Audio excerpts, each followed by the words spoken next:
Let's see, good morning. It's 10 after 7 in the morning. And let's do a little recap catch up. First of all, the bike, I'm going to, oh gosh, where to start? This morning, I'm going to tighten this. Okay, get inside, tighten the lock nut. The valves are adjusted perfectly, so they're not the problem with starting. I don't think there's anything wrong with down here in this. It's compression, guys. It's just compression. Look, without it, compression, it's just smooth as can be. So it's just compression. It's also the fact that the bike is currently held down with the straps way up here, which compresses the suspension. Also, this little guy tends to slide down. I'll put a dab of silicone and put him back up inside there, or at least up against it. So I'm going to take the tie down and put it down here on the bottom of the leg. That'll give me better, should give me a tighter lash down to kick against. Let's see, eeny, meeny, miny, mo. Carbs are all cleaned and balanced. When it was running, it sounded really good. I got the front fender tight. These two Phillips bolts had loosened up. I was able to break them free with great effort. Believe me, they were so corroded. Undo them about 1/8 of an inch, get some oil in there, and then retighten them tight so the front fender shouldn't vibrate anymore. I'm going to, let's see, like I say, I'm going to change this. I'm going to check the transmission oil level, and I'll check the fork oil. And I'm going to try to start the bike. I've got my backup clodhoppers on. These are my backup clodhoppers because my primary riding boots, my nice heavy riding boots, are safely stored in the RV, which is safely stored at the repair shop being rebuilt. So my riding gear, helmet, jacket, boots are all stored in the RV pending my trip to my brother's 10-day all-guys motorcycle ride in North Carolina this September. It's where just me and my brothers and my nephews and cousins, all big hairy motorcycle guys, get together and act like big hairy motorcycle guys without any women there to civilize us. It's fun. Ride the Dragon's Rectum and the all those weird North Carolina roads. Truthfully, what's happening is my cousin, nephew? Let me think, my brother's son, that would be my nephew? I don't know. Has a nice collection of bikes, and he has always brought me a really nice modern Triumph to ride, so I don't have to drag a bike halfway cross country. And it's a lovely little thing, and I have so much fun. But I can't keep up with those guys, so I have to ride my own ride and drag back, and I slow them down. So I'll probably ride a couple of the shorter, less strenuous rides, and then send them off to have fun on the big, hairy 400 turns in 3/4 of a mile backbone of the dinosaur things. So let's see, that's where we are. Now, the last thing I wanted to show you is, this is interesting. First of all, when I had the tank off, I drained it, turned it upside down, shook it, cleaned it out, and found the filters that came off the original petcocks. These were floating around in there. I cleaned them up. They were really bad. And this is the standpipe that makes the filter, the main petcock, become main petcock. And it's brass. And look at what our new gasoline has done to it. Let me do a little zoom in action here. The new gasoline with the E10, look how it's eaten away that brass. Isn't that incredible? Now, I buffed this. It was horrible. I buffed it, cleaned it, but you can now see the erosion on that brass standpipe. And that's what the new gasoline does to the pilot jet in our amyl carbs. And there's nothing you can do except clean them regularly. But can you believe that erosion, that it's not even corrosion, it's more erosion. It's just incredible. I've never seen anything like it. So this thing must have sat in the gasoline for a long, long time. So anyway, like I said, I will save these for possible use of anybody's bike who may need them. And I'm going to keep this for show and tell come Thursday at the Old Farts lunch. Old Farts, P-H-A-R-T-Z. Anyway, that's where we are.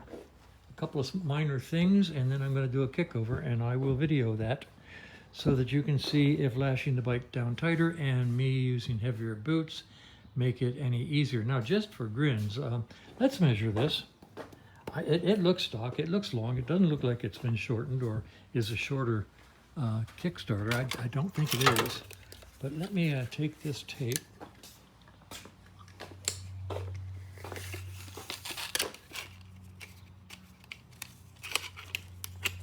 Get that tape. All right. This is fun doing things one-handed.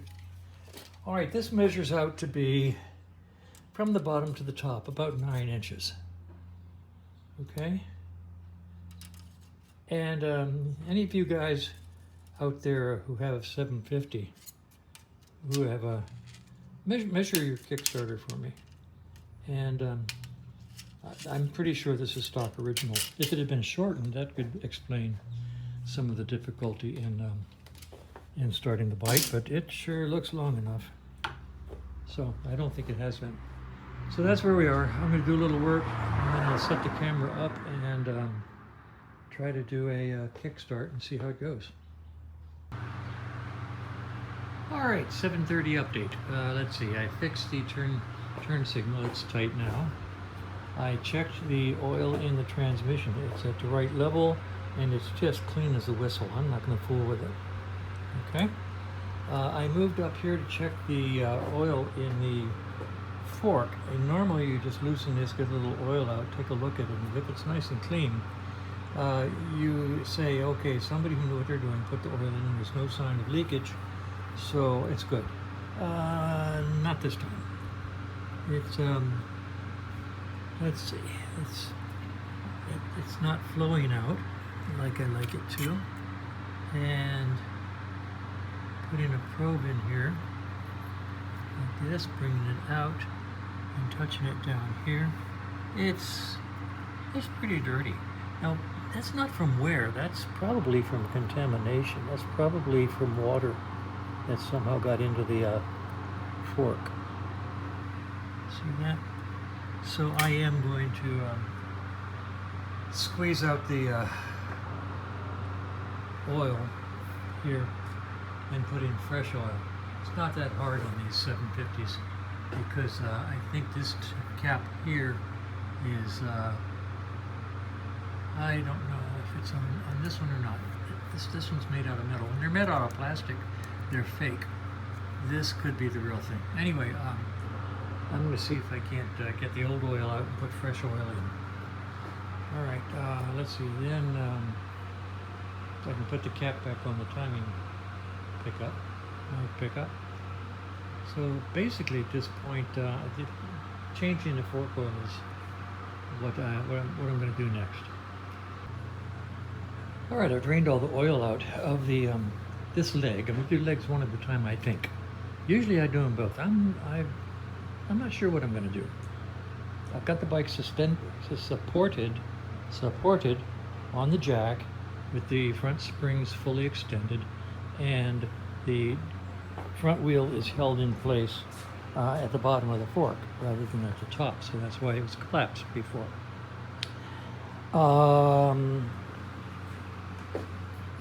The drain plug is out, and this plug up here is off, and like I said, it's fake. This is the real plug right here, and you got to get that out of there.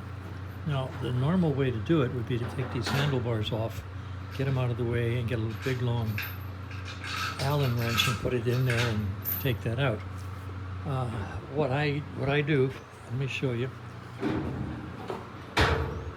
First of all, this is a wrench that I've ground down so it can fit underneath here and do these caps, okay? So that's one modification. It's a 1.5 inch. I ground it down thinner. The next thing is this little jewel. It's the end off of a Allen wrench. And if you take it and 7/16 wrench over here,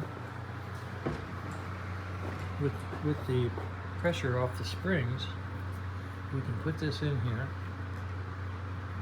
into yonder hole. And with the pressure off the springs being supported by the jack, you can take this out.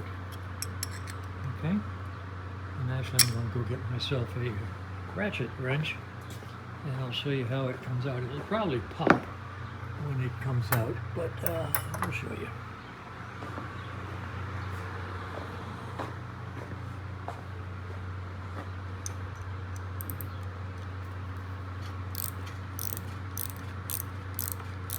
I don't know how much pressure is on that cap. That's why I protect the gas tank as much as I do.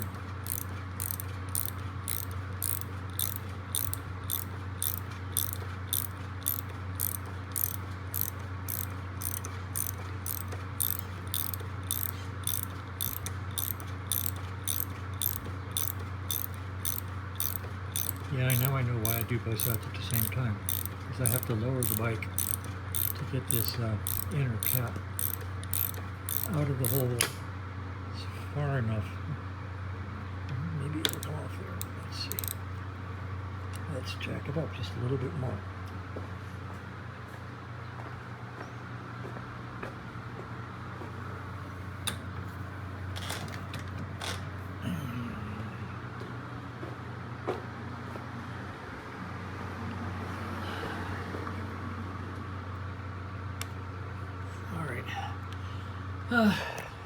Got myself in a quandary.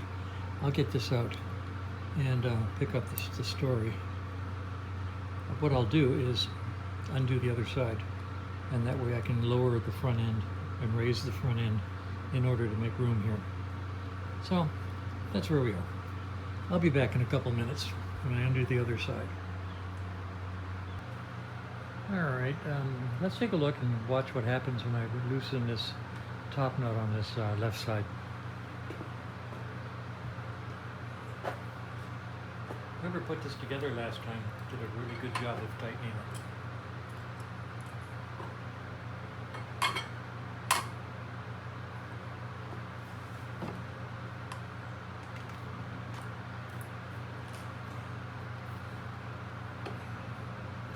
Alright, I'm going to take this off.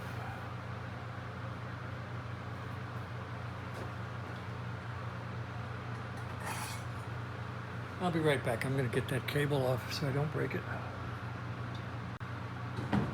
Alright, I got the speedometer cable off and I've got this loose.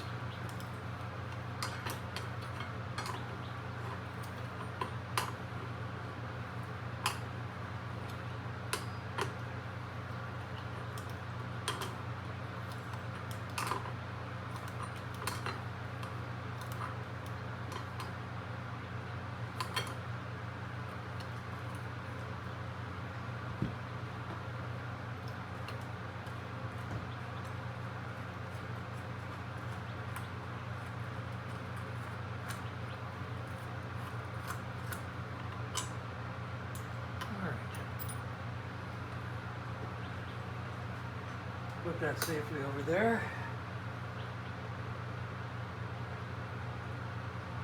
Alright, let's see if I can get my little stub out of the other side so I can reuse it.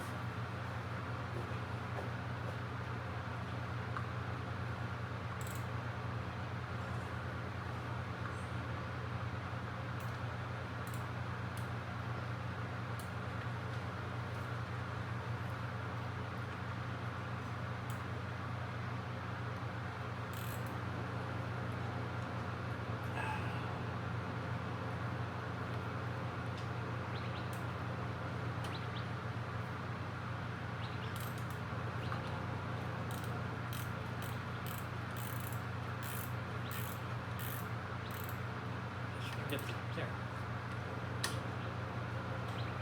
All right.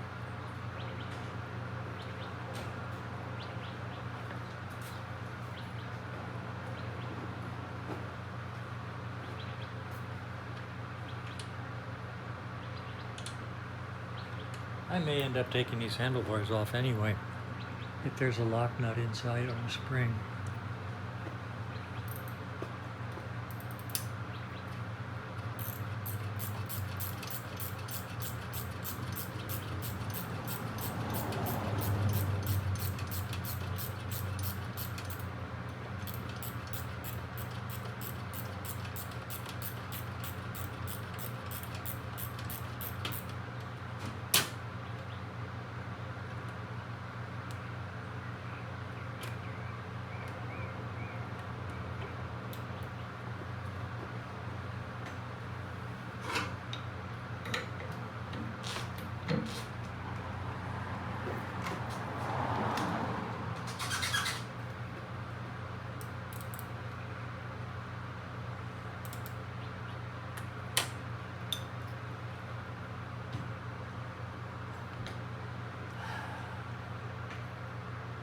Actually, I think I can get fresh oil down in there, but I'm hesitant to do it.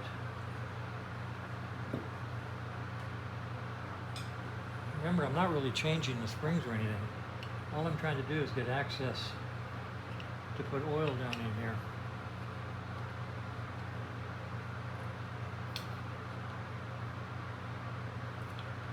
And that's not enough access.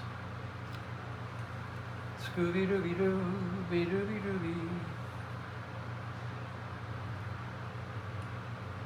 what a pain. You need to get this off, and it's held in with a lock nut underneath of it, I think.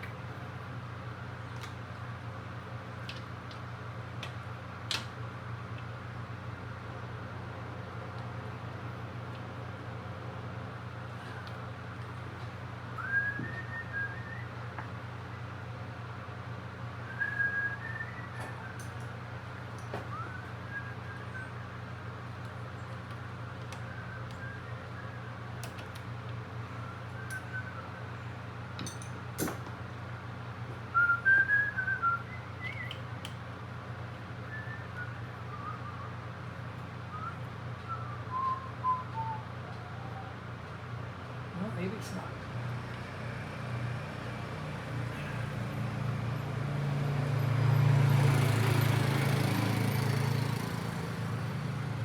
That's something you don't see very often. Let's see if I can push this spring down.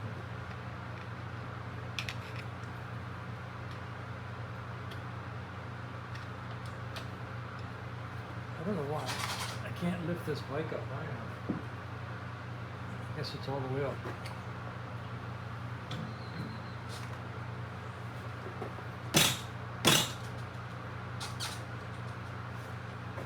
Sigh.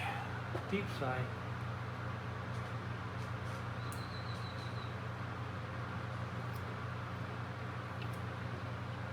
There. Wow. Okay, so this guy goes in there and goes out, tap it out, ramadama ding dong. See if I can get the other one out and put some fresh oil. Drain this side and put some oil in the other side, both sides. I'll be back in a second while I try to get that other one out. Well, maybe I'll let you watch. It's always fun to watch Frank struggle. I know I make your life so much fun.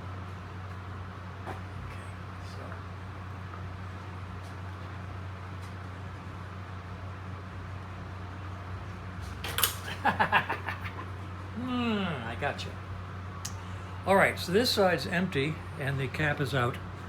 I'm now going to take the drain cap out of the other side and then drain it, and then where am I? Hello. I'm probably working on this bike here.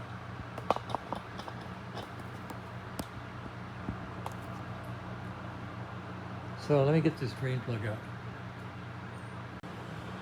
All right, these little drain screws on the forks are made out of cheese.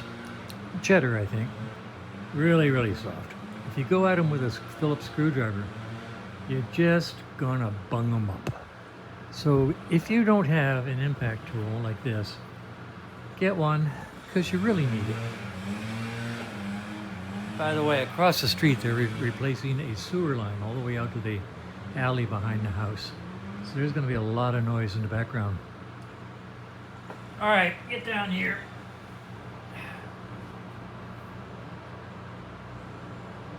Like so. And then all you have to do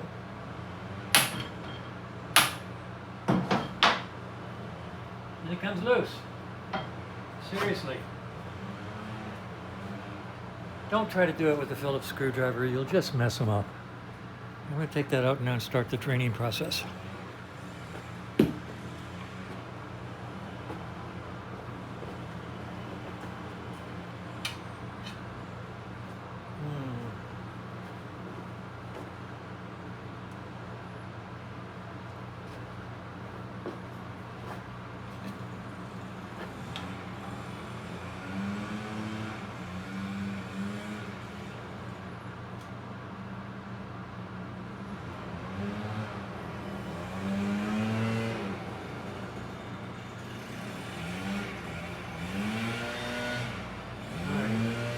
Now, case in point, I can tell you right now.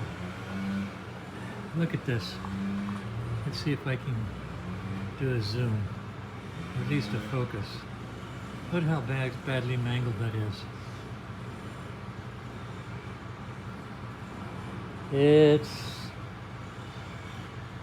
If I didn't have that impact tool, I never would have gotten that out. Seriously. So, anyway. I'm going to drain the oil out of this.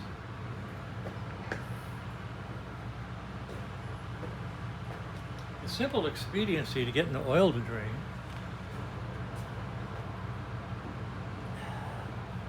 is to shoot some of this up in it and then stand back.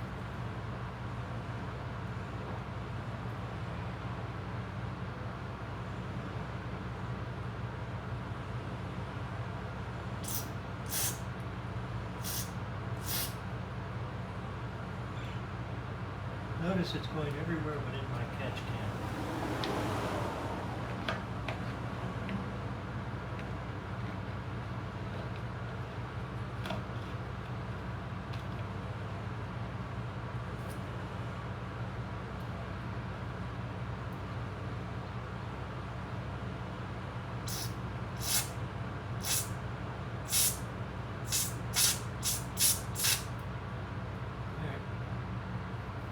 Leave it.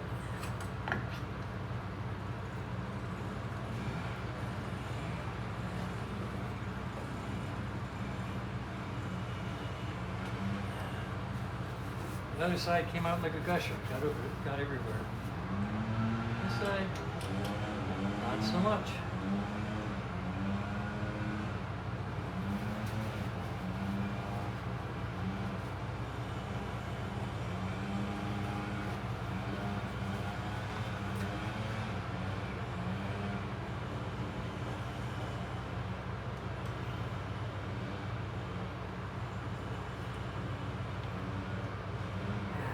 Too much stiction for me to try to pull it down. Kevin sitting on it could probably push that down, but I can't. As is. So just gonna let it drip, let her drip, let her drip, let her drip, drip, drip.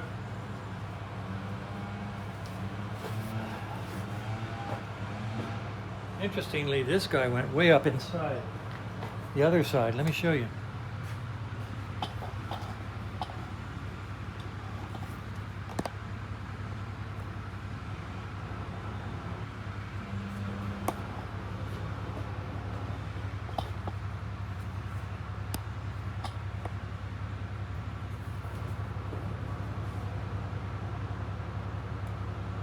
See, it went way up here, okay?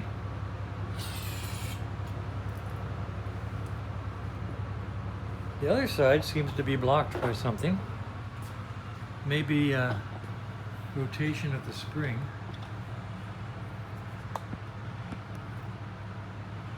But I can't get this up inside the way I could.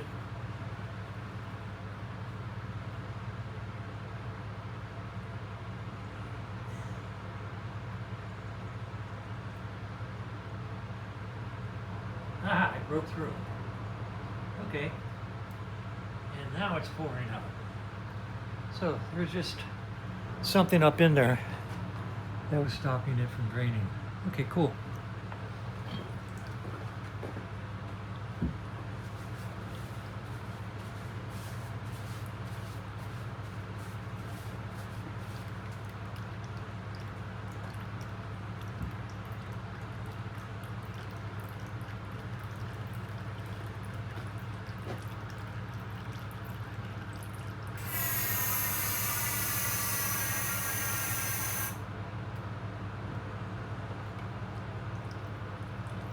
I sprayed some cleaner in the top of the tube.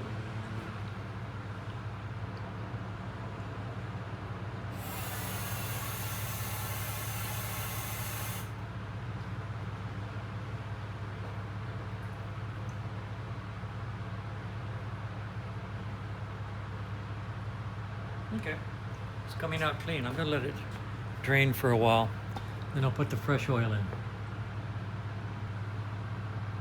Okay, I'm gonna put the plugs back in. I've cleaned them out, put a Q-tip up in them to dry them out as much as I can. I've got the screws ready. I've got gasket and sealer on them just for the heck of it.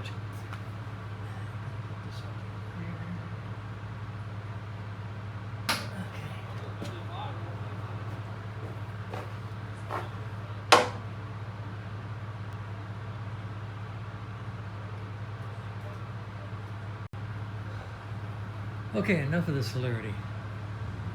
Both screw plugs are in. I'm going to put the oil in from the top now. Well, when I got there, the cupboard was bare. I got no fork oil.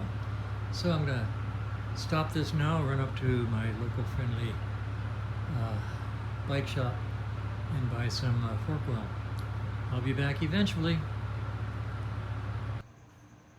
Alright, I'm back. I bought some new fork oil, a couple of quarts.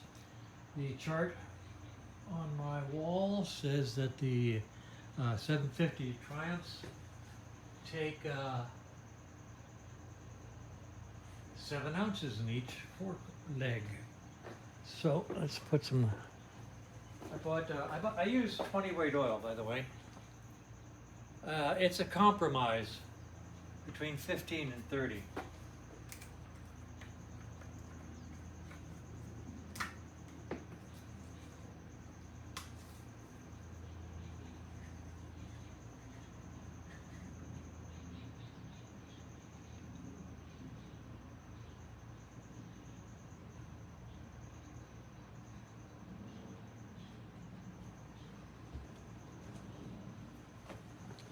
Let's see if it goes in smoothly.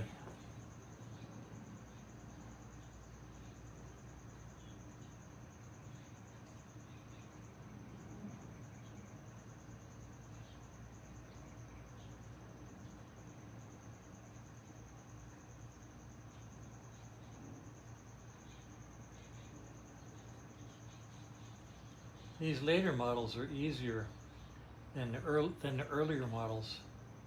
You had to put it in like 1/16 of an ounce at a time because of the hydraulic assembly in there. These are hollow all the way down.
All right, now to put the tops back on.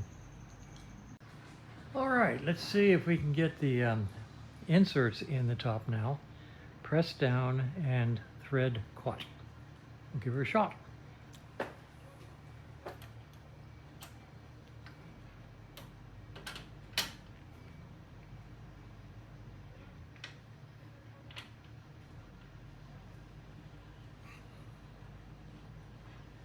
Well,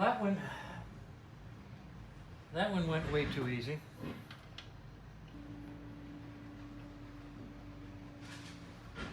Okay, that one caught.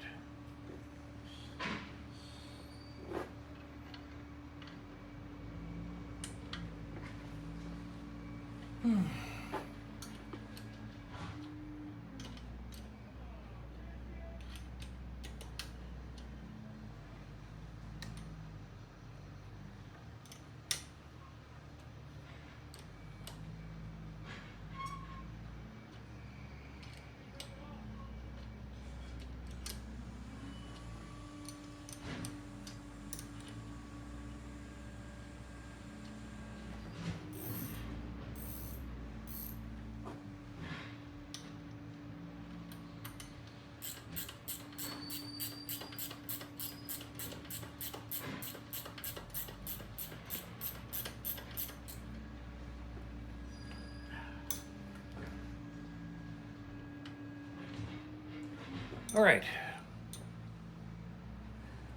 All right, so let's go over there and try it on the other side.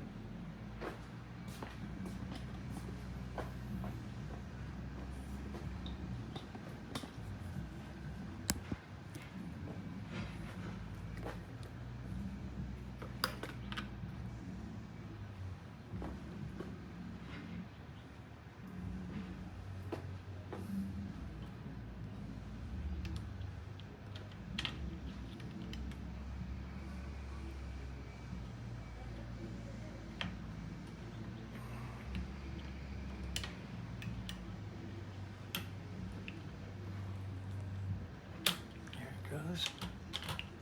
All right, now try to push it down level.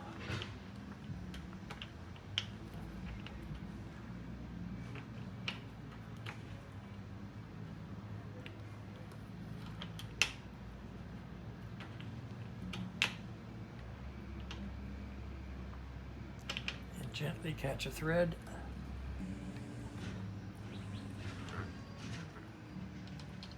And the fun just never stops.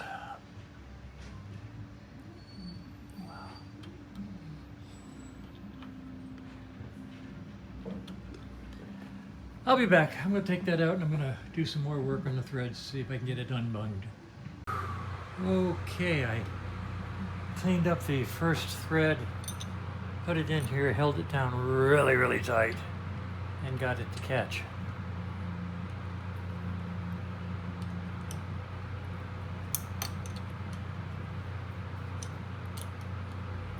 Yeah, this is really soft aluminum. Real easy to mess up a thread.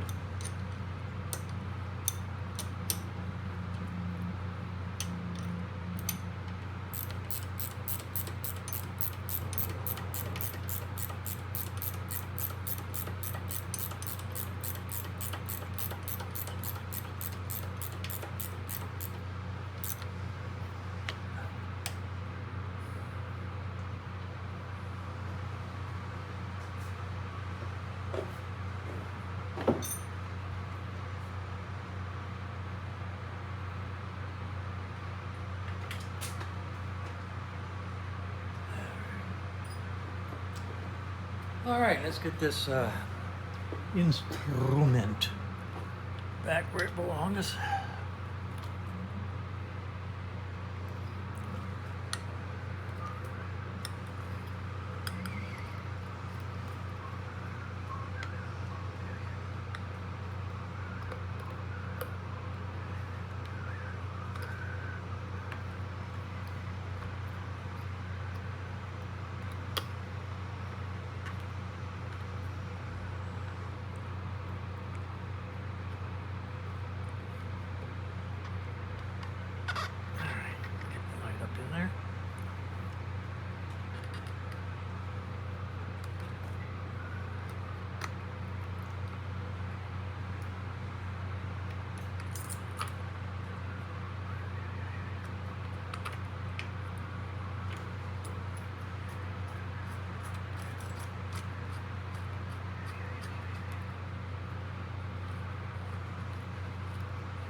That's a 1.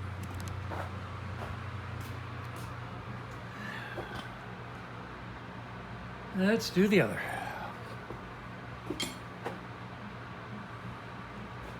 Well, I gotta hook this all up, so I'll stop here for a minute.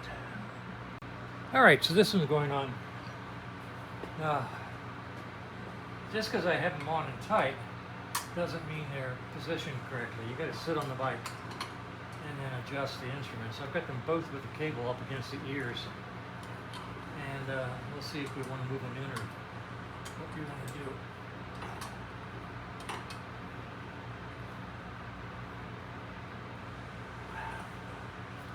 All right. Shazam! Fork oil has been replaced. Wow. So much fun.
having once owned this motorcycle, Kevin has graciously said he will test ride it.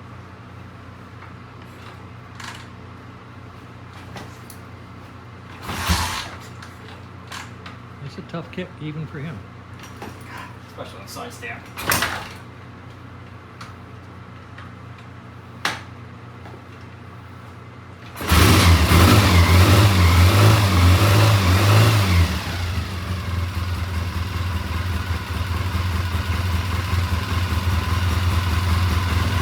Hold the brake.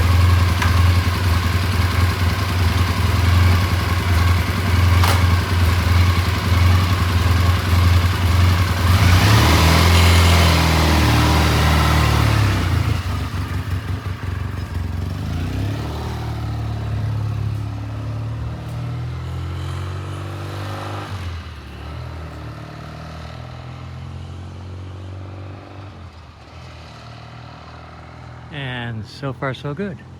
Now notice that he started it on the side stand, and a lot of folks say you shouldn't do that, shouldn't do that, shouldn't do that. I've done it all my life, especially on my Norton. The trick, if you will, the trick is to straddle the motorcycle, keeping all of your weight on your left foot.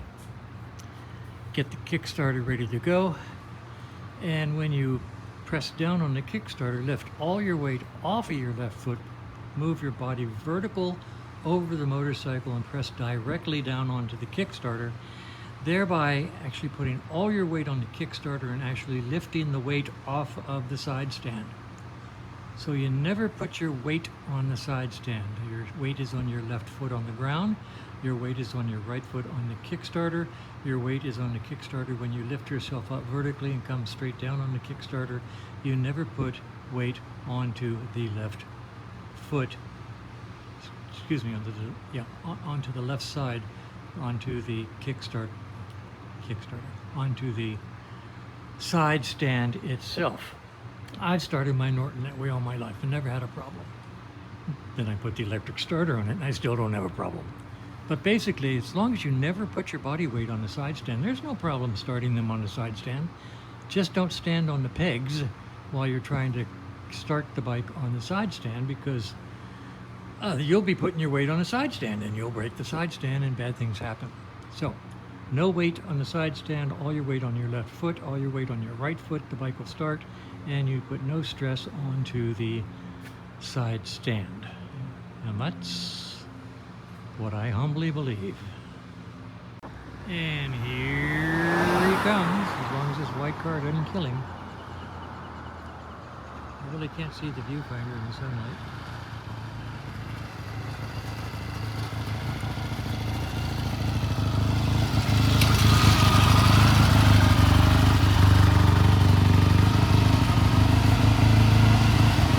I'm going to turn that idle down just a little bit.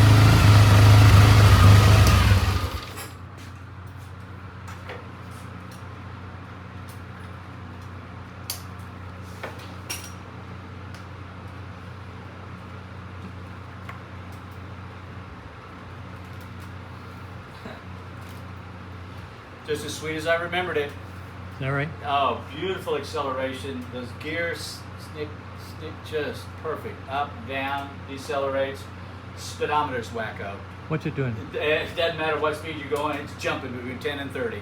All right, we'll check the cylinder and the cable and the speedo head.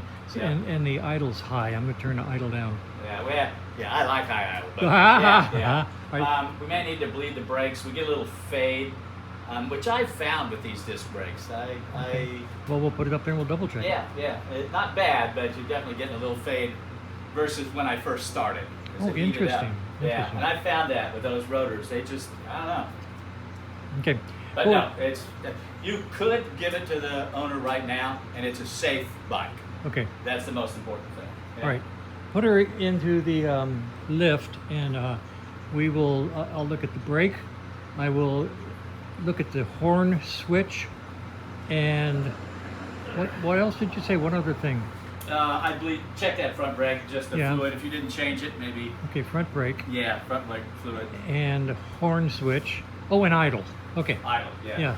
So let's slide it down to the lift and get her up in the air and call it a day, because it's hot and the bike is hot, and I don't want to Amen. work. I don't want to work on a hot bike. Okay, so we're done for the day. Yep.